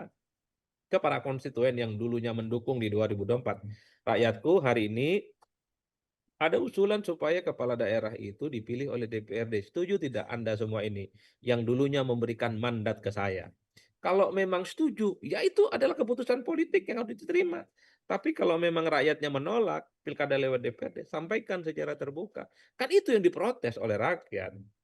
Jadi kalau kita ingin memaknai demokrasi perwakilan itu melalui DPRD, jadi DPRD itu sebelum memutuskan apapun, tanya dulu kepada rakyatnya. Cuman kan problemnya apakah itu dilakukan? Nggak mungkin dilakukan, termasuk yang hari ini mewacanakan soal pilkada lewat DPRD. Sudah nanya belum ke rakyat yang dulunya memilih di 2024? Tidak, itu tidak dilakukan. Itulah yang saya sebutkan. Kalau memang DPR-DPR-nya ini berkompromi dengan masyarakatnya, menanyakan apapun dalam setiap keputusan politik itu yang akan dibuat, ya sebenarnya tidak akan menimbulkan resistensi. Tanya dulu basis konstituennya, tanya dulu para pendukungnya, apapun di ujung, mau dipilih DPRD, mau jabatan kepala daerah itu mungkin seumur hidup, yang gak ada masalah, karena itu adalah hasil sebuah konsensus. Problemnya adalah anggota dewan selama ini itu cukup berjarak dengan kepentingan masyarakat. Kan kalau kita mau jujur sebenarnya, banyak kan anggota dewan kita ini agak marah kalau disebut dengan petugas partai. Buktikan dong kalau tidak mau disebut sebagai petugas partai dalam konteks di tengah wacana soal pilkada oleh DPRD ini kan hampir mayoritas tuh ya partai setuju. Nah, bisa tidak anggota dewan yang di dalamnya itu seluruh kader partai mendengarkan aspirasi rakyat yang terpotret dalam survei-survei tadi? Jadi pilihan anggota dewan ke depan ini lebih mendengarkan suara rakyat yang minimal menurut survei-survei yang mayoritas menolak DPRD atau memang memilih jadi petugas partai. Kan disitulah diuji. Makanya kan anggota dewan kalau ngomong atas nama rakyat, awak nih anggota dewan. Ayo dong buktikan soal wacana pilkada DPRD atau langsung. Itu saja sih menurut saya ukurannya. Iya, iya. Baik. Oke. Oke, Mas. Silakan ini mungkin setelah ini John Aminofri, silakan. Abang John, baik. Silakan Abang John. Ya, makasih Zam. Makasih Lili. Ya. Mas Adi, saya ingin bertanya kausa primanya di mana masalahnya ya? Kita melihat gagasan pemilihan gubernur atau pemerintah daerah melalui pilkada, melalui DPRD ini seolah-olah itu suara DPRD yang mewakili rakyat itu tidak sama dengan suara rakyat beneran ya, yang dilihat dari berbagai survei. Survei itu menyatakan bahwa rakyat masih menginginkan pemilihan langsung ya. Sementara wakil rakyat kita ini yang dipilih tidak berpikiran seperti itu gitu. Jadi ada missing nih, di mana missingnya gitu. Nah, saya menduga-duga itu karena anggota DPR itu dipilihnya tidak sesuai dengan sebagaimana mestinya lah ya. Artinya kita gagal memilih wakil rakyat gitu. Nah, mengapa ini gagal? Barangkali ya karena tadi Mas Hadi sebutkan kekuasaan partai itu begitu besar ya. Nah, pertanyaan selanjutnya, mengapa kekuasaan partai itu begitu besar? Ini masalah, saya kira masalah pendanaan. Bagaimana kalau misalnya ya, apakah benar causa primanya itu jika negara ini membayar partai 100% gitu ya, sehingga bisa dibikin mekanisme partai melalui undang-undang yang bisa kita pertanggungjawabkan. Jadi pemilihan anggota DPR, calon anggota DPR itu benar, tidak nyogok-nyogok kan. Itu udah jadi rahasia umum lah ya, ada mahar, ada ini. Selama anggota DPR itu masuk ke gedung DPR pakai mahar, ya kita susah lah menyamakan hasil survei dengan keinginan anggota DPRD. Itu selalu miss ya. Kepentingan yang muncul adalah kepentingan partai politik akhirnya, bukan kepentingan rakyat. Nah lalu saya ingin bertanya sama Mas Hadi ini, causa primanya di mana gitu? Terima kasih. Oke, Mas Hadi, mungkin sekalian saya ingin tanya tadi soal ide tentang misalnya ada jabatan masa ketua umum partai politik. Apakah itu juga hal yang lazim di dalam kepartaian di tempat lain misalnya? Silakan Mas Hadi. Ya.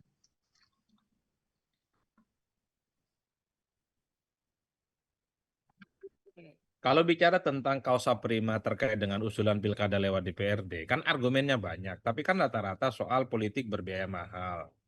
Money politik, biaya penyelenggara, termasuk juga mahar politik yang sejak awal sudah kita diskusikan di forum ini ya, Bang John. Nah, yang kedua argumentasinya adalah soal fenomena politik dinasti, termasuk juga soal fragmentasi politik yang terbelah ekstrim gara-gara pilkada. Kan itu argumen-argumen yang disampaikan oleh sejumlah partai politik yang setuju dengan pilkada lewat DPRD. Bagi saya bahwa fenomena itu ada, saya kira tidak bisa dibantah ya. Tapi kan ujung-ujungnya partai politik kan itu tidak mau. Kan semuanya di partai politik loh. Misalnya nih soal fragmentasi politik.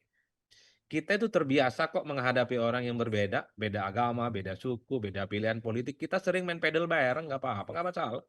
Tapi kalau sudah menjelang pilkada, muncul ayat-ayat yang kemudian dilahirkan oleh para tim sukses dan para politisi. Jadi suasana olahraga pun juga nggak nyaman. Bahkan Majelis Taklim pun juga terbelah dengan ayat-ayat provokasi itu. Itulah yang saya sebut dengan teori supply and demand. Dalam kondisi alami ya masyarakat kita nggak suka ribut-ribut kok. Biasa aja gitu loh. Hari ini dukung partai kuning, besok bisa hijau, bisa coklat dan seterusnya. Nggak ada persoalan apapun. Bahkan kerja bareng dengan mereka yang berbeda secara ideologi juga tidak ada apapun. Cuman kan di kita itu untuk memenangkan pertarungan politik segala cara dipakai. Kalau tidak mempan pakai logistik, pakai ayat. Kalau tidak mempan pakai ayat, pakai cara-cara Israel. Misalnya menggunakan instrumen oknum dalam tanda kutip ya. Oknum-oknum aparatus kekuasaan. Bagi saya pembenahannya cukup sederhana, adalah komitmen elit yang tidak mau menggunakan segala cara untuk memenangkan pertarungan. Kan itu saja sebenarnya Bang John. Kalau menurut saya, jadi pendekatannya dari dulu. Nah yang kedua, ya harus kita akui anggota dewan ini kan kalau mau jujur sebenarnya tidak sepenuhnya mencerminkan aspirasi rakyat. Cuman karena dalam sistem penghitungan pileg kita, anggota dewan ini kan seakan-akan mewakili suara rakyat. Misalnya saya anggota DPRD. Paling mungkin yang memilih saya itu cuma 5.000 orang. Tapi akumulasi dari caleg yang lain, termasuk juga gabungan dari partai, suara saya bisa 30.000. Jadi yang murni memilih saya cuma 5.000. Saya bisa disebut hanya mewakili 5.000 itu. Suara-suara yang 25.000-nya itu dia mewakili caleg yang lain, dia memiliki suara-suara partai yang tentu saja tidak terlampau sesuai sebenarnya aspirasi dan keinginan politiknya. Makanya tidak mengherankan kalau sudah terpilih jadi anggota dewan, ada kecenderungan aspirasi-aspirasi dan kesesuaian yang diinginkan oleh publik itu tidak inline. Makanya bagi saya ketika bicara tentang pilkada oleh DPRD dan argumentasinya adalah berbiaya mahal, itu tidak make sense. Biaya mahal itu adalah domainnya elit dan domainnya politisi. Sementara rakyat harus dikorbankan oleh sesuatu yang tidak pernah mereka lakukan. Biaya mahal itu dari mana? Politik uang itu kan dari partai. Mahar itu juga di partai. Dan seterusnya, dan seterusnya. Itu yang saya tadi sudah jelaskan Bang John. Jadi Bagi saya ya partai memang harus menjadi panglima untuk melakukan perbaikan ini. Apakah bantuan partai jadi solusi? Kalau kita mengacu pada di Jerman, saya kira banpolnya bagus kok. Bahkan di Jerman itu pakai closed list system, sistem proporsional tertutup. Jadi di Jerman itu yang dipilih cuma partainya loh. Tapi di Jerman juga mengusulkan bagaimana ada calon perseorangan supaya calon-calon itu tidak semua dari partai politik. Tapi ingat, bantuan untuk partai politiknya itu cukup luar biasa. Sehingga partai itu tidak mikir soal logistik dan pembiayaan dari pemilu ke pemilu. Dia hanya fokus melakukan rekrutmen, kaderisasi, siapkan orang yang hebat, siapkan orang yang kompeten untuk memenangkan pertarungan di satu jabatan politik. Nah di kita, sekalipun banpolnya gede, nggak ada jaminan juga, minta tambah lagi. Kan setiap satu orang kan sudah 1.000 tuh, besok-besok minta 10.000. Di kita ini memang unlimited sih kalau soal kebutuhan dana. Tapi sekali lagi ini kan tidak sebanding lurus dengan kualitas bagaimana rekrutmen dan kaderisasi yang mereka lakukan. Khawatirnya di kita ini kan nggak nemu tidak nemu perbandingan yang cukup rasional untuk bisa dijadikan ukuran bahwa sesuatu yang terjadi di tempat yang lain itu applicable di Indonesia. Kalau bicara tentang bantuan partai, banpol lah di kita, dan itu sangat berfungsi untuk partai. Jerman adalah contoh yang nyata. Jadi partai itu nyaman aja, dananya sudah tersedia dari negara, dan bahkan sistem proporsionalnya itu tertutup loh. Nggak ada yang ribut-ribut, nggak ada yang gaduh-gaduh gitu. Dan kualitas kepemimpinannya juga kita bisa saksikan, ya lebih bagus lah dari kita. Dan itulah yang kemudian inline dengan pertanyaannya Buya Elsa ya. Gimana ini? Apakah fenomena-fenomena kayak gini terjadi di luar? Yang saya tahu nggak ada. Cuma di negara kita aja. Personal ID itu cukup kuat. Di kita ini kan sentralisasi pada figur tertentu kan cukup terjadi cukup luar biasa. Ini tentu tidak bisa dilepaskan apa yang disebut dengan budaya politik Jawa. Jawa itu yang disebut dengan power, yang disebut dengan kekuasaan, itu kan simbolisasinya pada orang, pada figur. Tidak seperti di negara-negara lain, Bu ya. Kalau di negara lain yang disebut dengan power itu sifatnya abstrak. Jadi kekuasaan itu nggak jelas apa bentuknya. Tapi kekuasaan itu dia bisa mengendalikan sistem, dia bisa bikin kebijakan, dia bikin pengaruh. Kalau di kita yang disebut dengan power ada sosok, ada nama, dan turun-temurun. Jadi itu yang ditulis oleh Ben Anderson sepertinya, The Idea Power of Japanese Culture. Jadi di kita itu dalam banyak hal politiknya sangat dipengaruhi bagaimana kekuasaan itu sentralisasi dan terpusat pada figur-figur yang dinilai cukup karismatik dan cukup berpengaruh. Saya tidak mau menyebut kira-kira siapa tokoh-tokoh karismatik yang saya kira sejak pra-kemerdekaan, pasca kemerdekaan hingga saat ini memiliki magnet yang cukup luar biasa dan itu bisa ditularkan melalui partai politik. Dan bahkan partai politik pasca reformasi kira-kira begitu. Itu kan juga bertumpu pada figur orang tertentu yang tidak terdistribusi ke figur-figur yang lainnya. Jadi kalau hari ini kita menyaksikan begitu banyak partai politik, ketua umumnya tidak ganti-ganti, bagi saya ini adalah bagaimana mensublim kekuasaan politik itu pada figur dan figur itu dianggap memberikan berkah dan faedah secara elektoral. Ini repot di kita memang. Kalau suara-suara di luaran ya kan sekarang sudah mulai muncul supaya misalnya jabatan DPR dibatasi dong. Kan DPR nggak dibatasi loh. Ada kan yang jadi anggota dewan sebelum saya lahir sampai sekarang masih ada yang jadi anggota dewan. Jadi termasuk juga hari ini sudah mulai muncul. Kalau tidak salah ada yang mau ke MK tuh supaya jabatan ketua umum partai juga dibatasi. Supaya partai yang sangat hegemonik, partai yang cukup powerful juga ada koreksi untuk internal mereka. Kenapa partai politik kita cukup powerful hingga saat ini? Karena memang undang-undangnya mengatur begitu. Untuk menghilangkan hegemoni ini, jalan terakhirnya memang ke Mahkamah Konstitusi. Misalnya Undang-Undang Pemilu, harus disebut di situ pasal-pasalnya. Supaya jangan ada lagi yang mengatakan di Undang-Undang Pemilu, calon presiden dan wakil presiden adalah dari partai politik. Cukup saja misalnya disebut bahwa calon presiden dan wakil presiden adalah mereka warga negara asli Indonesia yang memenuhi syarat sesuai standar undang-undang. Selesai. Hilang di situ hegemoni partainya. Atau termasuk juga calon anggota dewan. Munculkan juga calon perseorangan. Sepanjang undang-undangnya ini tetap seperti yang dulu, bagaimana semua proses kompetisi dan kandidasi itu berasal dari partai politik, maka sepanjang itu juga partai politik akan sangat hegemonik dan cukup powerful. Yang dimaksud dengan oligarki dalam teorinya Robert Michel adalah figur-figur kunci di internal partai yang jumlahnya 1, 2, atau 3 orang, tapi posisinya cukup strategis dan bisa memutuskan segala-galanya tanpa harus berkompromi dengan siapapun. Kata Weber, ini menjadi problem dalam sebuah organisasi yang modern. Kalau segala keputusan penting dan strategis hanya dikendalikan oleh segelintir orang. Makanya disitulah pentingnya meritokrasi, pentingnya mendengarkan aspirasi dan suara-suara orang yang tidak disebut dengan elit. Pertanyaan terbesarnya adalah, apakah partai mau melakukan itu semua? Ya, saya termasuk yang tidak yakin dengan itu semua. Mungkin nunggu lebaran kuda, baru kemudian akan ada reformasi begini. Kira-kira begitu ya, Buya dan teman-teman yang lain. Kayaknya sudah 2 jam nih diskusinya, serius betul. Baik. Baik, ya. Oke, Kayaknya kita kita jalan buntu ini ya. Oh, Terasa kalau mendengarkan keterangan Mas Adi, kayaknya buntu nih kita jalannya. enggak buntu, Bang. Kita terus khotbah-khotbah kita terus, dakwah-dakwah kita terus. Dan kita akan progres juga ke Mahkamah Konstitusi. Kan Oke. soal ambang batas parlemen dan ambang batas presiden, ini kan umur perjuangannya 10 sampai 20 tahun. Ya, hari ini ditolak, besok ditolak, ya nggak apa-apa. Sepanjang hajat kita masih melekat di badan, akan kita terus provokasi orang-orang untuk datang ke MK mencari keadilan. Oke, baik. Terima kasih Mas Adi. Tapi ini terakhir Mas Adi. Menurut Mas Adi, hiruk pikuk soal pilkada langsung ini, kira-kira bagaimana endingnya ya? Apakah Hah? Gimana ya? Ini lagi booming istilah menurut keyakinan saya.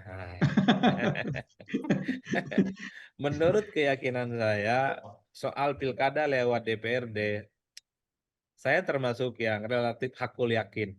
Ini tinggal nunggu waktu untuk disahkan. Karena bagi saya komposisinya sudah 85%, kekuatan politiknya yang tergambar dalam pernyataan partai-partai, itu menurut saya cukup konsolidatif. Jadi Buya, kalau sudah ini dibahas di DPR, ya rasa-rasanya kita tinggal pasrah kepada Tuhan yang Maha Kuasa. Semoga ada keajaiban di tengah jalan yang membolak-balikkan hati para elit-elit yang setuju dengan ini dan kemudian lebih memilih pilkada itu tetap langsung seperti dahulu kala. Mas Adi, ada satu nih terakhir dari saya yang bikin penasaran juga nih Mas Adi. Kan tadi ada sempat disampaikan by data juga ya Mas Adi bahwa alasan pemerintah itu tentang wacana pilkada itu untuk mengefisiensikan anggaran. Terus dari mana kita tahu nih ketika wacana ini benar-benar terjadi gitu, anggaran itu benar-benar efisien gitu nih. Menurut pandangan Mas Adi bagaimana nih? Rakyat itu dari mana tahunya ini, oh iya benar nih setelah wacana ini, pilkada ini benar-benar dipilih oleh DPRD ternyata benar terbukti mengefisiensikan anggaran. Nah dari mana kita tahu bahwa pada kenyataan di lapangan tidak akan terjadi korupsi nih Mas Adi? Karena sebagai rakyat awam itu kan kita udah krisis kepercayaan ya, karena soal-soal korupsi itu tidak bisa dihindari juga gitu. Sebagai penutup, silakan Mas Adi. Saya terlampau tidak yakin jika korupsi itu selalu dijadikan alasan untuk korupsi itu dianggap bagian dari tidak terpisahkan dari ongkos politik yang cukup mahal. Ya ditangkap-tangkap itu kan jumlahnya nggak banyak kok, puluhan orang. Sementara kepala daerah itu kan 545, kabupaten, kota, dan provinsi. Jadi bagi saya adalah argumen-argumen yang sebenarnya untuk menutupi dari ketamakan dari seseorang yang melakukan tindakan korupsi. Ada menteri yang merugikan sampai 1 triliun kok. Padahal dia bukan kader partai, dia menterinya bukan dari partai. Nggak ada hubungannya kayak gitu. Ya tamak dan serakah, ya serakah aja dan tamak. Dan itu terjadi sejak zaman dahulu kala kan, sejak zaman Plato di Yunani kuno. Nah, soal efisiensi ya. Iya, iya. Kalau mau jujur sebenarnya ini fenomena paradoks loh. Kalau kita membaca laporan-laporan keuangan dari para calon dan kandidat, itu kan kelihatan duafa semua. Kurang, minus. Iya, Loh, iya. apa jalan ceritanya yang dibuat politik berbiaya mahal itu? Bisa kita Iya, cek iya, kok. betul-betul. Semua laporan caleg, semua laporan calon-calon kepala daerah. Itu ya kelihatan calon-calon yang nggak punya duit. Lalu di mana letak Iya. mahar-mahar dan segala macamnya itu?